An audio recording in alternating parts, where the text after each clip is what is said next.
What's going on, everyone? Brad here, and welcome to part 3 of my Bowie knife series. In part 1, I forged the blade, ground in the bevels, and I prepared the material for the guard. And in part 2, I shaped the guard, got it fitted to the tang, I got the blade heat treated, and I started the polish. What I'm gonna focus on today is the handle. I left the blade at about 220 grit, so I've got a little bit more polishing to do. I'm just gonna tape up that blade so it doesn't get damaged, and I'm gonna come back to it after the handle is just about done.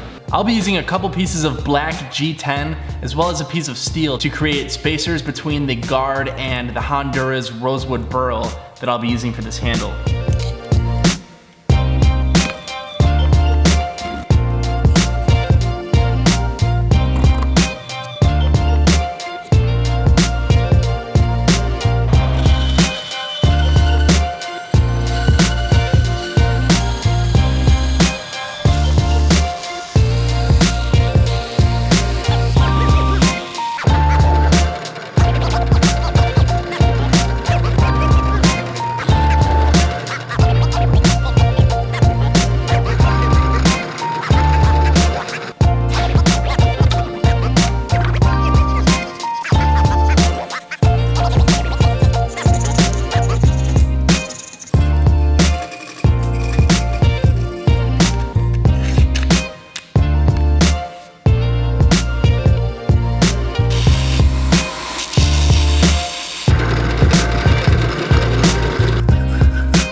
As you can see, I have created a hole right down the center of this block of rosewood. The tang of this knife is gonna go all the way through the handle and be peened over on the outside. Now I think it's obvious that the tang on the Bowie knife is not gonna fit through a 1/8 inch hole, and that's what this thing is for. What I've created is pretty close to an exact copy of the tang on the actual knife. What I'm gonna do is I'm gonna put this in the forge and get it nice and hot, and I'm gonna use this to burn my way through the hole that I've created in this block, and I want to actually open this up to the size of the tang, hopefully creating a perfect fit. Now the reason I'm not just heating up this tang itself is because I don't want to destroy the heat treat on this blade. It just seems too risky. Copying the tang onto a piece of mild steel is just a trick that I've picked up throughout the years. It's about to get smoky in here.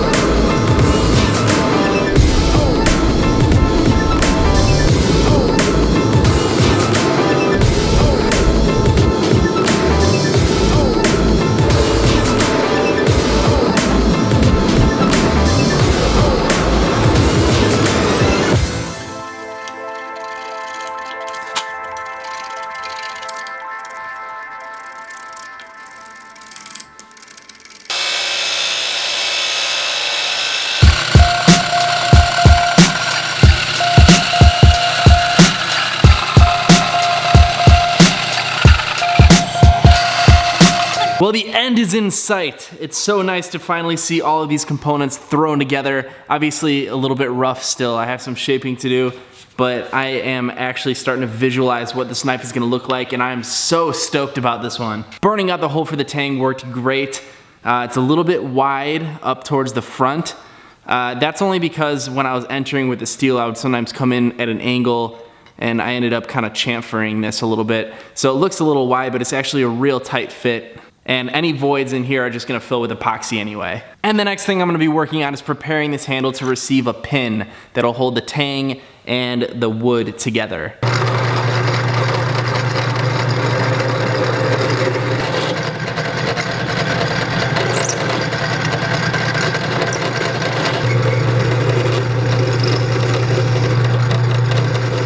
All right, and there we have the hole for the pin in the tang as well as the handle. And here's a quick dry fit of all of the components, minus the washer for the tang, of course. I'll be making that once the wood is shaped because I want to be able to match the actual curvature of the butt of the knife. I've given myself a lot of extra material to work with here on the spacers, so I'm going to shape these down to size, get them attached to the handle temporarily. That way I can shape it all together, then we'll pull them apart, and I'm gonna do some decorative file work on this piece of steel.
I am just about done sculpting this handle. I just need to bring things up to a higher grit, smooth it out a little bit. But before I go any further, what I'm gonna do is actually pop these spacers back off. You saw before that I only used a small dab of glue to hold these together. That's because this is on here temporarily. Now that it's sized up nice and all the spacers are pretty uniform, I'm gonna actually do some decorative filing around the edges of the piece of steel. And I think it'll have a pretty cool effect once I slap it all back together.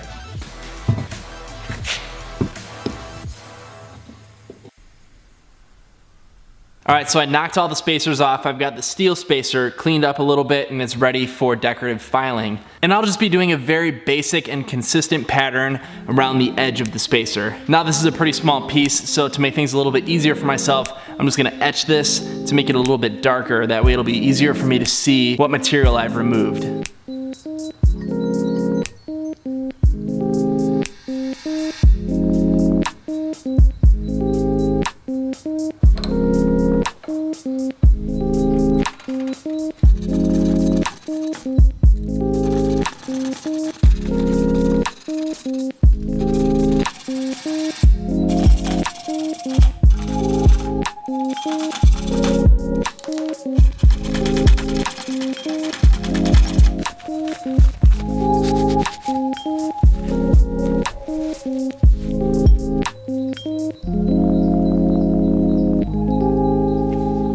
my fingers are numb, but I'm done with all of the filing. I went with more or less a jimping pattern around the outside of the spacer. I got it cleaned off and now it's soaking in the acid again. And I'm doing this because I want it to get nice and dark. When I put all the handle components back together and I start to polish it and bring it up to its final grit, only the outside faces of that spacer are gonna get nice and shiny, leaving all of the file marks nice and dark, and I think that's gonna give it a nice contrast. I wanna thank you all so much for sticking around. This has been part 3 of my Bowie knife series. In part 4, I plan to finish the blade completely. I've already got about 30 hours into this build, and I'm so excited to finally finish things up. Let me know what you guys think about my progress so far. Don't forget to like and subscribe, and I will see you in the next video.